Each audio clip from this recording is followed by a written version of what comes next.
Bonsoir, bienvenue à un nouvel épisode de IT Live. Je suis Virgile d'Innovation Time. Je suis accompagné d'Eunice Chibozo, une des fondatrices de The Young Leadership Africa, une compagnie fondée sur l'unification de jeunes entrepreneurs africains qui ont pour but d'aider les organisations à mieux performer en mettant en place des stratégies de développement de leadership durable. Et merci d'être venu et est-ce que tu aimerais bien te présenter un petit peu plus? Yes.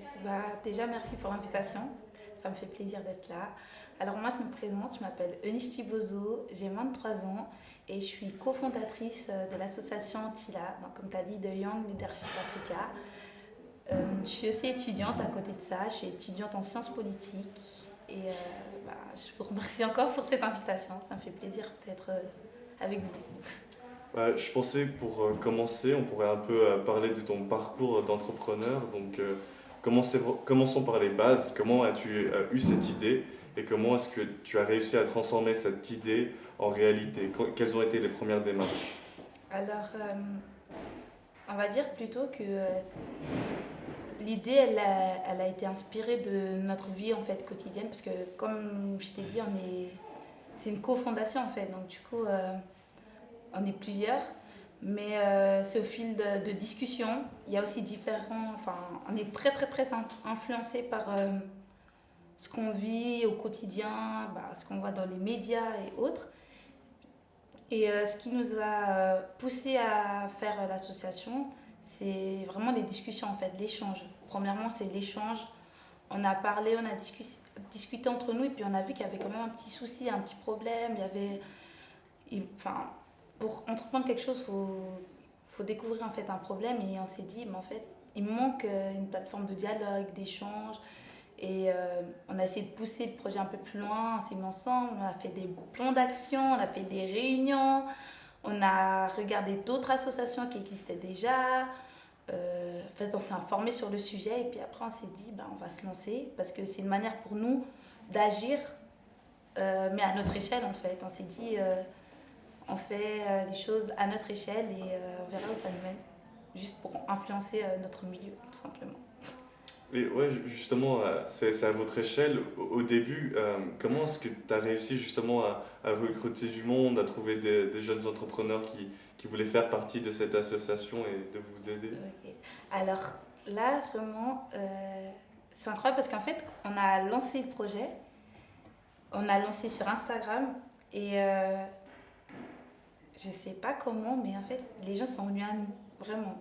Les gens, on n'a même pas eu vraiment besoin de rechercher du monde, de recruter ou autre, mais les gens venaient à nous naturellement. On avait posté une vidéo et au final, on a vu que les gens, ils aimaient le concept, ils avaient des questions à poser, même des idées à nous donner, en fait, tout simplement. Et on va dire que ça s'est fait vraiment très naturellement, en fait. Très naturellement. Donc ouais, t'as pas vraiment eu de difficulté à créer un réseau, mais justement, t'avais dit il y avait justement un problème, il n'y avait pas vraiment de plateforme pour les gens de s'unir. Est-ce qu'il y a des problèmes qui surviennent justement en créant cette plateforme? Est-ce qu'il y a peut-être il y a des gens qui se s'entendent pas bien entre eux quand tu essaies de les unir justement? Alors, peut-être la première chose à laquelle on peut être confronté, c'est que nous, on était plusieurs. On est plusieurs et quand on est nombreux, on a des avis divergents. Et en fait, c'est vraiment une force, mais c'est quelque chose qui fait que en fait, ça prend beaucoup, beaucoup plus de temps. Une décision que tu peux prendre peut-être en quelques minutes quand tu es avec deux ou trois personnes, là, tu vas la prendre en peut-être une heure parce que tout le monde va parler, expliquer son avis, le pour et le contre. Et je pense que c'est ça qui ralentissait un peu les choses, mais en fait, c'est surtout notre point fort parce qu'au final, on a choisi d'être une association parce qu'on aimerait que les gens parlent, que les gens puissent échanger, que les gens puissent donner leurs idées, que les gens puissent aussi agir. Donc, du coup, on va dire, c'est peut-être le défaut, mais surtout la force en fait de l'association. Donc, au final, à part ça, il n'y a pas de réelle confrontation. C'est juste une question de logistique, un peu d'organisation tout le temps, mais on n'a pas eu de réels problèmes en soi. Et en termes d'organisation, parce que vous essayez quand même de structurer une meilleure organisation dans ces nouvelles entreprises, est-ce que parfois il y a peut-être des setbacks, genre des difficultés en essayant d'implémenter une stratégie avec une certaine entreprise et peut-être ça a bien fonctionné avec une entreprise et ça fonctionne peut-être pas si bien avec l'autre. Est-ce que tu as été confronté à ça et si oui, comment est-ce que tu as pu justement résoudre ce problème? Alors, nous, on a compris très très tôt qu'en fait, c'était au cas par cas. Vraiment, c'est au cas par cas. Le projet d'une personne, c'est cette personne-là aussi, d'une certaine façon. Donc, du coup, on a très vite compris qu'il fallait comprendre la personne pour ensuite comprendre son projet. Euh, Peut-être le problème qu'on a pu avoir, c'est quand on a commencé à travailler avec des personnes qui encore ne se connaissaient pas, par exemple. Là, c'était un peu plus long, c'était un peu plus dur parce qu'au final, la personne ne sait pas encore ce qu'elle veut ou elle ne se connaît pas encore elle-même, elle ne connaît pas encore toutes ses limites. Mais pour ça, du coup, on propose des formations. Mais sinon, je pense que la vraie difficulté, c'est quand une personne ne se connaît pas vraiment. Mais après, vraiment, la solution, c'est les formations en soi. C'est les formations, c'est aussi le dialogue, tout simplement, le dialogue, la confiance et l'échange. Il faut savoir que la personne doit se sentir à l'aise, elle peut tout dire, ses craintes, parce que franchement, il faut qu'on se rende compte aussi que notre environnement, notre vie de tous les jours, elle va influencer notre projet en fait, de toute façon. Donc, c'est pour ça qu'on essaye d'être vraiment en lien avec les personnes avec qui on travaille. Pas juste professionnellement, hein, mais aussi essayer de comprendre. On a tous des lacunes. Ben, ces lacunes-là, on va essayer de le travailler. Et c'est pour ça qu'on offre en fait vraiment une formation à côté de tout ça. Vraiment essayer d'identifier la source de leurs problèmes, c'est ça. Exactement, ouais. J'avais une autre question, justement, tu mentionnais, il y a pas mal de communication, j'ai l'impression, Mm. qui est requis. Et ça, c'est pas forcément facile de nos jours. On le connaît tous, on a le Covid, on est tous coincés chez nous. Comment est-ce que tu as réussi justement à...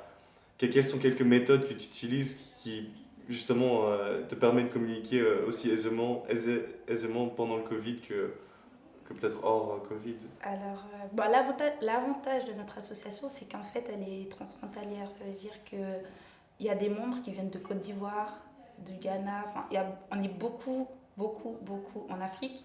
Donc, très tôt, nous, on était obligés d'avoir des échanges virtuels, par exemple, en fait. Donc, le Covid, ça n'a pas beaucoup changé. Après, ce que ça a changé, c'est peut-être pour les leaders, enfin, pour les fondateurs, par contre, on se voyait plus autant.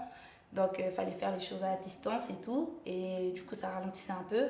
Mais sinon, en soi, pour le projet même, ça n'a pas changé grand-chose parce qu'on a vraiment l'habitude de faire les choses en ligne. Au contraire, en fait, ça nous a boosté parce que on a vu le cas du Covid et on s'est dit, mais en fait, il faut qu'on trouve une plateforme vraiment, vraiment, enfin, hormis les réseaux qu'on a déjà, une plateforme où on peut tout centraliser, en fait, tout simplement. Donc, en fait, on va dire qu'on a essayé d'améliorer, en fait, ce qu'on avait déjà.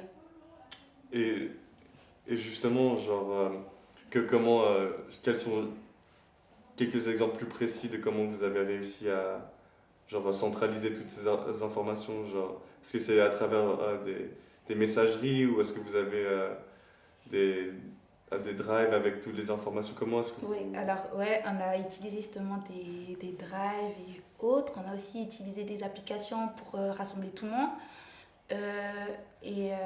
On envisage, enfin, on est toujours en train de travailler sur un projet où justement on serait indépendant, mais on aura enfin, on va dire l'avantage d'avoir tout centralisé, mais sur une plateforme indépendante. Du coup, ça c'est plutôt ce sur quoi on travaille. Mais sinon, on s'est servi des. Bah, il y a eu beaucoup d'applications du coup qui vous ont servi? voilà, qui nous ont servi pour centraliser tout ça. J'étais aussi curieux de savoir pour l'avenir de cette association, comment est-ce que vous continuez genre, à vous développer pour continuer à avoir un réseau plus élargi par exemple, ou quelles sont par exemple quelques ambitions que vous avez pour l'avenir? Ok, alors déjà, ce qui est très très bien, c'est que souvent on parle des fondateurs, mais il faut savoir que nous on a des mentors aussi. Ces mentors-là, c'est des personnes qui nous ont accompagnés depuis le début du projet.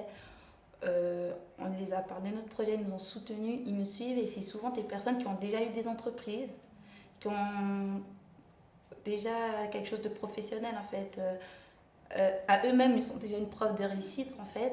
Donc du coup, c'est vraiment des personnes qui nous guident. Donc ça, c'est vraiment quelque chose qui nous permet d'innover, d'avoir de nouvelles idées, d'éviter certaines erreurs aussi. Et pour les plans d'avenir, pour les perspectives, alors déjà, on a prévu, on aimerait que le Covid, enfin en tout cas, que les situations sanitaires soient un peu même si elles sont déjà moins fortes, qu'elles s'allègent un peu plus pour qu'on puisse faire quelques événements. Nos formations, par contre, tout ce qu'on a pu faire en fait pour l'instant, c'est vraiment des formations en ligne. On a dû miser sur ça parce qu'on n'a pas pu faire de rassemblement, on n'a pas pu faire les événements qu'on voulait faire et autres. Mais je sais qu'à venir, ça sera fait. Et il y aura aussi également on est en train de travailler dans différents domaines. On essaie d'investir aussi dans différents domaines et on compte faire des événements ici, en Suisse, mais aussi en Afrique. Du coup, on travaille un peu sur tout ça pour l'instant. Ça a l'air Mais hyper cool. c'est déjà beaucoup. Ouais, il faut juste que la situation sanitaire s'améliore. Mhm. Justement, j'avais une question par rapport au mentor. Je pense que parmi nos spectateurs, il y a peut-être quelques jeunes entrepreneurs. Est-ce que ce serait quelque chose, avoir une mentor, que ça soit juste une personne avec plus d'expérience que toi, est-ce que ce serait quelque chose que tu recommanderais à quelqu'un qui veut fonder sa propre entreprise ou participer à la fondation d'une entreprise? Oui, oui. Parce que, en fait, les mentors, nous par exemple, on a l'association, mais à côté, on a tous nos projets personnels.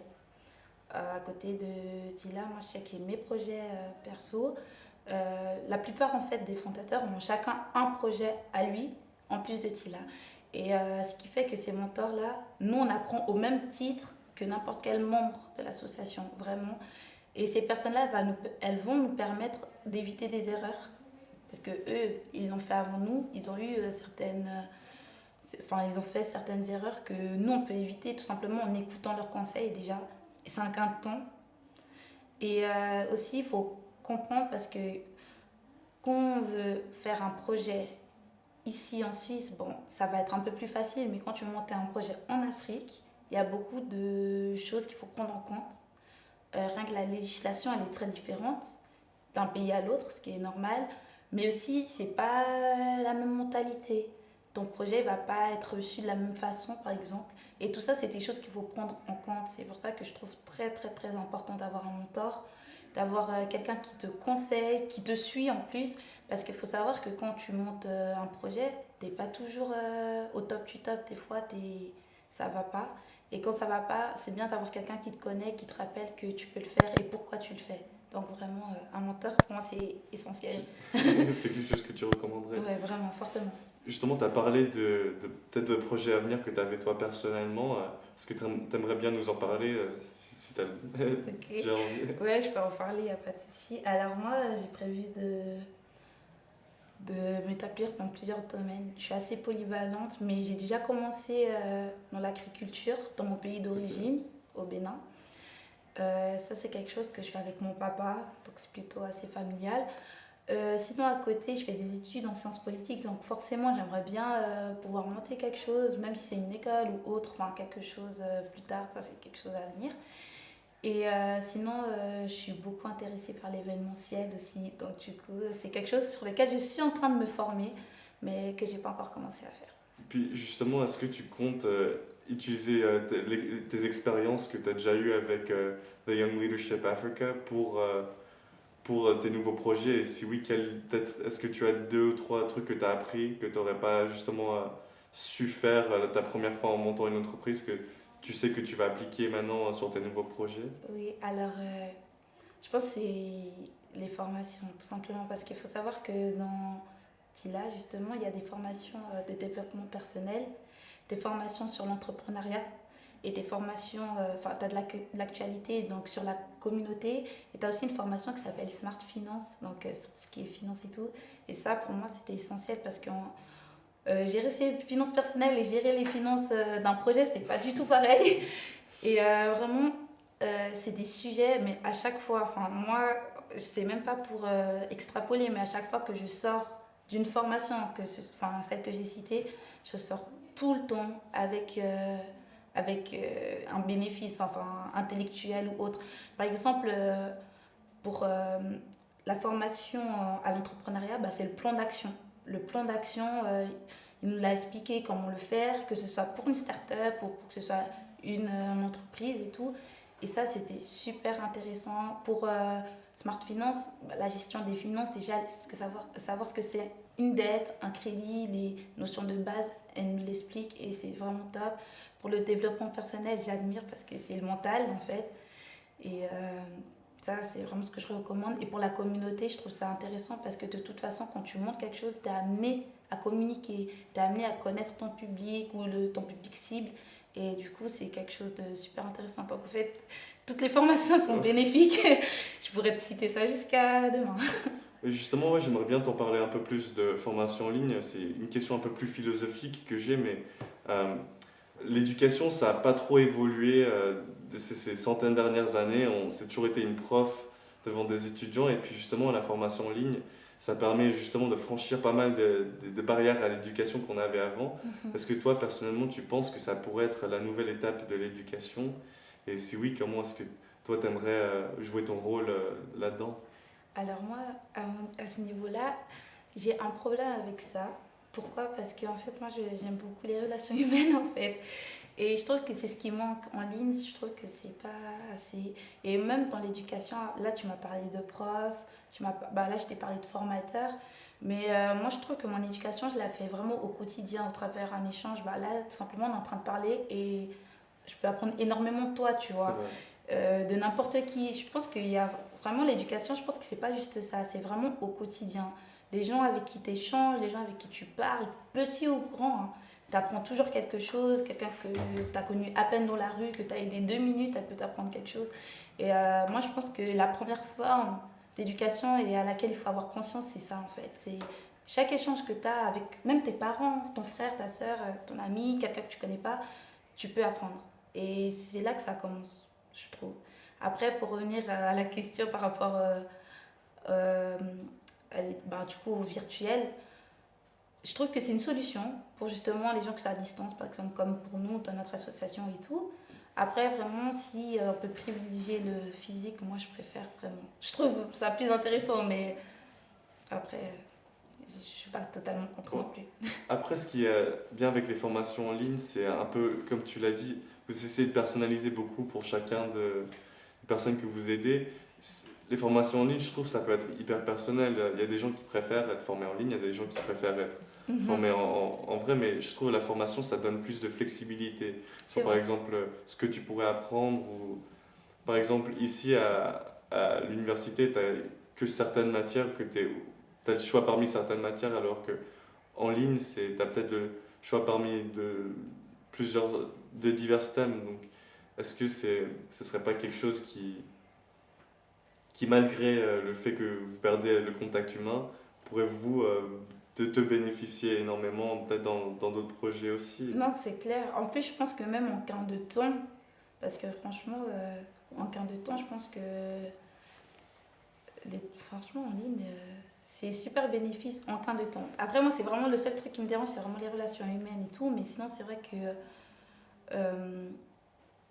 pour l'organisation, enfin, moi, j'ai vu que les profs, en tout cas à l'université, c'est juste nouveau. Donc, du coup, t'es pas trop à l'aise au début. Mais à part ça, je sais qu'on gagne beaucoup de temps. Je pense qu'il y a aussi beaucoup de choses administratives, genre les salles, les choses comme ça qui sautent, quoi. C'est des choses qu'il n'y a plus à réfléchir, le lieu, le pourquoi tu comment. Le fait aussi que ce soit des fois enregistré, que tu puisses écouter après, ça j'avoue que c'est un avantage parce que du coup la personne elle peut regarder à tout moment. Donc vraiment, même si moi je suis pas encore à fond, je sais que c'est sûr que pour l'avenir, c'est une grande porte qui s'ouvre là, vraiment. On commence à s'habituer et puis je pense que ça va perdurer quand même. C'est sûr, avec les conditions d'aujourd'hui, il faut s'habituer de plus en plus en ligne. Est-ce que toi, justement, tu as peut-être des conseils sur comment à mieux apprendre en ligne, parce que tu as dû pas mal faire à aider à apprendre les gens en ligne et puis toi-même apprendre aussi. Est-ce que tu as des conseils à donner aux gens comment ils peuvent mieux apprendre en ligne? Bah, déjà le cadre, tout simplement. Parce que par exemple, quand tu tu es à la maison, enfin, si c'est le salon, bah, la télé, ça te distrait. Il faut vraiment avoir un cadre ou un lieu pour toi où tu sais que tu peux te concentrer autant que si tu étais sorti juste pour ça. Ça, je trouve que c'est super important. Après, je pense aussi, ce qui est important, c'est se dire que c'est pas parce que c'est en ligne que je peux pas échanger. L'échange, il est toujours possible, le faire. Ne pas hésiter, les questions, il y a des gens, ils n'ont pas trop l'habitude de poser des questions. Mais là, en ligne, quand tu comprends pas, tu es tout seul, tu vois. Donc, faut apprendre à... Bah, ça apprend à communiquer, ça apprend à poser des questions. Mais moi, je pense que le principal, c'est vraiment le lieu. Il faut trouver le lieu propice parce qu'on est vite distrait, en fait. Donc, vraiment, la solution, c'est trouve le lieu propice et concentre-toi, du coup. Ça demande beaucoup plus de concentration, du coup. Donc, Ouais, je pense que c'est comme avec tout, genre si tu vas pas faire une réunion dans ton salon, faut se mettre dans des bonnes conditions moi, j'ai fait après. des cours hein, dans mon salon. Donc, du coup, Ça arrive à tout le monde, je Mm. pense. donc voilà. Mais... Est-ce que tu as des derniers mots à dire peut-être sur ton entreprise ou peut-être d'autres choses dont tu voulais en parler? Alors, ce que je peux dire, c'est que bah, notre association, elle recrute pour ceux qui veulent. Franchement, en ce moment, on recrute. C'est super intéressant, c'est trop bien. Comme je vous ai dit, même moi, enfin, en tout cas, les formations, euh, j'en bénéficie énormément. Et je pense que ça peut aider d'autres personnes. C'est pas que on a beaucoup parlé de l'aspect entrepreneurial, mais en fait c'est pas que ça. C'est de base c'est vraiment une plateforme d'échange de services, de débat aussi, de beaucoup de communication. Après c'est aussi un lieu de formation comme j'ai pu le dire, je l'ai répété. Et après ensuite c'est vrai qu'on suit les gens dans leurs projets et et qu'on le fait avec plaisir d'ailleurs. Mais il faut savoir que c'est beaucoup plus vaste que ça et puis qu'on est vraiment sur plusieurs domaines. C'est vraiment une partie bah, on va dire c'est la pointe de l'iceberg. Il y a encore plein de choses qui se cachent derrière tout ça. Donc voilà. Est-ce qu'on avait peut-être d'autres questions? Alors, on a plusieurs questions de l'audience. Tu parlais de recrutement, tu disais on recrute. Il y a quelqu'un dans l'audience, Karel, qui dit qui peut rejoindre l'association et bénéficier des formations? À qui s'adresse le recrutement en fait? Ok. Alors, franchement, toutes les personnes, bah déjà, t'es pas forcément obligé de vouloir entreprendre. Hein. Tu peux avoir ton projet, venir dans l'association, faire les formations ou autres, parce que comme j'ai dit, il y a des formations de développement personnel. T'es pas obligé d'avoir un projet pour faire du développement personnel, par exemple, des choses comme ça. Donc vraiment, la population cible, souvent, c'est les enfants africains, du coup, de la diaspora. La diaspora, ça veut tout simplement dire des Africains, mais qui ne vivent pas sur le continent d'origine ou dans leur pays d'origine. Donc voilà. Ou les Africains du continent. Donc tout simplement, faut être majeur. Et après, tu peux venir, hein. On accepte tout le monde. Karel posait du coup cette question si on pouvait venir avec les projets personnels et bénéficier de l'aide de SILA. Donc tu as répondu à cette question, mais moi j'en profite pour rebondir dessus et demander du coup est-ce qu'on peut simplement du coup venir bénéficier des formations, mais aussi se greffer à des gens, enfin à des projets qui sont en cours, c'est ça? Oui, alors ça c'est vraiment au cas par cas, mais en plus de bénéficier des formations et parfois de rentrer dans certains projets, enfin ça c'est à voir avec la personne qui gère son propre projet. Si elle a envie de recruter d'autres personnes qui sont dans l'association, bah, ça il n'y a pas de souci. Et aussi ce qui est bien c'est que les mentors, vous avez directement accès à leur service et en plus gratuitement quand tu fais partie de l'association.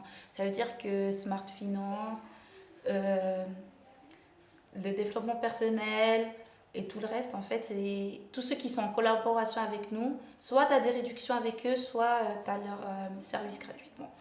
Donc voilà, ces petits avantages VIP. Voilà.